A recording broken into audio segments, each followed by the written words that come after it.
വെളുപ്പിനെ 3 മണിക്ക് എഴുന്നേറ്റ് ഞങ്ങൾ എങ്ങോട്ടാ പോയെന്നല്ലേ? ബാ പറയാം. ആദ്യമേ ഞങ്ങൾ പോയത് കുംഭകോണത്തോട്ടാണ് കേട്ടോ. ഞങ്ങൾ താമസിക്കുന്നിടത്തുനിന്ന് ഏകദേശം 4.5 മണിക്കൂർ യാത്രയുണ്ടായിരുന്നേ. ആദ്യം പോയത് അരുൾമികോ പെരുവടയോർ ക്ഷേത്രത്തിലോട്ടായിരുന്നേ. കുംഭകോണത്തുള്ള ബൃഹദീശ്വര ടെമ്പിൾ എന്നാണ് കേട്ടോ ഇത് അറിയപ്പെടുന്നത്. അവിടുന്ന് നേരെ ഞങ്ങൾ പോയത് ഐരാവതേശ്വര ടെമ്പിളിലോട്ടായിരുന്നു കേട്ടോ. അവിടെ നിറച്ച് കൊത്തുപണികളൊക്കെയുള്ള കരിങ്കൽ തൂണുകൾ ഒരുപാടുണ്ടായിരുന്നു കേട്ടോ. നല്ല തണുപ്പാണ് കേട്ടോ അവിടെയൊക്കെ നടക്കാനായിട്ട്.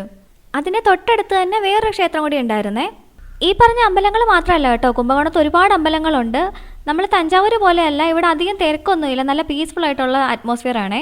അതിന് തൊട്ടടുത്തായിട്ട് ഒരു നെയ്ത്തുശാല ഉണ്ടായിരുന്നു കേട്ടോ. ഞങ്ങൾ അവിടെ പോയി സാരി നെയ്യുന്നൊക്കെ ഉണ്ടായിരുന്നേ. മോളുടെ സയൻസിന്റെ ലെസണിൽ അവൾ ജസ്റ്റ് പഠിച്ചതേ ഉണ്ടായിരുന്നുള്ളൂ ഇതൊക്കെ. അപ്പോൾ അതൊക്കെ നേരിട്ട് കണ്ടപ്പോൾ അവൾക്ക് ഒത്തിരി ഇഷ്ടമായേ. അവിടുന്ന് നമ്മൾ എനിക്കും 2 അമ്മമാർക്കും ഉള്ള സാരിയൊക്കെ മേടിച്ചിട്ട് നേരെ പോയത് തഞ്ചാവൂർക്കാണ് കേട്ടോ. തഞ്ചാവൂർ പോകാനായിട്ട് പ്ലാൻ ചെയ്യുന്നവരെല്ലാവരും ഈ കുംഭകോണത്തും കൂടി ഒന്ന് പോകാനായിട്ട് ശ്രമിക്കണേ. അവിടുന്ന് അധികം ദൂരമൊന്നുമില്ല. ഞങ്ങൾ റൂം ബുക്ക് ചെയ്തിരുന്നത് തഞ്ചാവൂരാണ് കേട്ടോ. ഞങ്ങളുടെ റൂമിൽ കൂടി കാണുന്ന ഒരു വ്യൂ ആണ് ഇത്.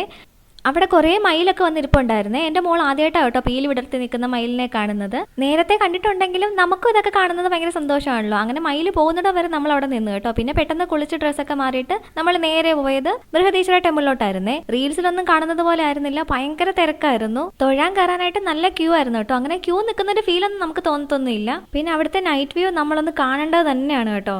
പിന്നെ രാവിലെ തന്നെ ഞങ്ങൾ ബ്രേക്ക്ഫാസ്റ്റ് ഒക്കെ കഴിച്ചിട്ട് തഞ്ചാവൂർ പാലസ് കാണാനായിട്ട് ഇറങ്ങിയേ. പാലസും മ്യൂസിയവും ആർട്ട് ഗാലറിയും എല്ലാം അടുത്തടുത്ത് തന്നെയാണ് കേട്ടോ. ഇതിനൊക്കെ നമുക്ക് എൻട്രി ഫീ ഉണ്ട്. ഒരുപാട് തരത്തിലുള്ള ശില്പങ്ങളും നടരാജ വിഗ്രഹങ്ങളും ഒക്കെ ഉണ്ട് കേട്ടോ. പിന്നെ തഞ്ചാവൂർ പെയിന്റിങ്സ് ഒക്കെ ഒരുപാടുണ്ടായിരുന്നേ. ഇതിലൊക്കെ ഒത്തിരി ഇൻട്രസ്റ്റ് ഉള്ളവർക്ക് ഏകദേശം ഒരു പകുതി ദിവസം തന്നെ ഇവിടെ സ്പെൻഡ് ചെയ്യാനുണ്ട്. ഇതിന്റെ ആ വഴിയിൽ തന്നെ നമുക്ക് ഇഷ്ടംപോലെ വീണ മേക്കിംഗ് സെന്റേഴ്സും ഉണ്ട് കേട്ടോ. ഞങ്ങളുടേത് ഒരു 2 ദിവസത്തെ ട്രിപ്പായിരുന്നേ. ഇത് സത്യം പറഞ്ഞാൽ ഞങ്ങൾ ഓഗസ്റ്റിൽ പോയതാണ്. ട്രാവൽ വ്ളോഗ് എഡിറ്റ് ചെയ്യാനായിട്ട് എനിക്ക് എന്തോ ഒരു മടിയാണ്. ഞാൻ എപ്പോഴും ചെയ്യുന്ന കുക്കിംഗ് വീഡിയോസ് അല്ലേ, അതുകൊണ്ട് എന്തോ ഒരു മടി കേട്ടോ. ആ മടിയിലാണ് ഈ വീഡിയോ ഇത്രയും നാളും എൻ്റെ ലാപ്ടോപ്പിൽ കിടന്നു പോയത്. അങ്ങനെ ഉച്ചയോടുകൂടി ഞങ്ങൾ നേരെ പോയത് പൂണ്ടിമാത ചർച്ചിലേക്കായിരുന്നു കേട്ടോ. അവിടുത്തെ ക്യാൻറ്റീനിൽ നിന്ന് ഫുഡൊക്കെ കഴിച്ചിട്ട് ഞങ്ങൾ നേരെ പോയത് കാവേരി നദിയിൽ പണിതിരിക്കുന്ന ഗ്രാൻഡ് അണക്കെട്ട് കാണാനായിട്ടായിരുന്നേ. അവിടെ നമുക്ക് ഇറങ്ങി കളിക്കാനൊക്കെയുള്ള സൗകര്യമുണ്ട്. അത്രയും വെള്ളത്തിലോട്ടൊക്കെ പോകാൻ പേടിയുള്ളവർക്ക് കുറച്ച് വെള്ളം കുറവുള്ള സ്ഥലങ്ങളും ഒക്കെ ഉണ്ട് കേട്ടോ. അവിടുന്ന് ഞങ്ങൾ നേരെ പോയത് ശ്രീരംഗത്തോട്ടായിരുന്നേ. ഇവിടെ ഞങ്ങൾ എത്തിയ സമയം വെച്ച് ദർശനം കിട്ടുമെന്ന് വിചാരിച്ചതല്ല, പക്ഷേ ഗൂഗിളിൽ വെറുതെ നോക്കിയപ്പോൾ അത് അമ്പലം തുറന്നിരിക്കുമായിരുന്നു കേട്ടോ. അങ്ങനെ ഞങ്ങൾ 1 മണിക്കൂറൊക്കെ ക്യൂ നിന്നിട്ടാണ് അവിടെ തൊഴാൻ പറ്റിയത്. അപ്പൊ അത്രേ ഉള്ളൂ. അടുത്ത വീഡിയോയിലൂടെ നമുക്ക് വീണ്ടും കാണാം.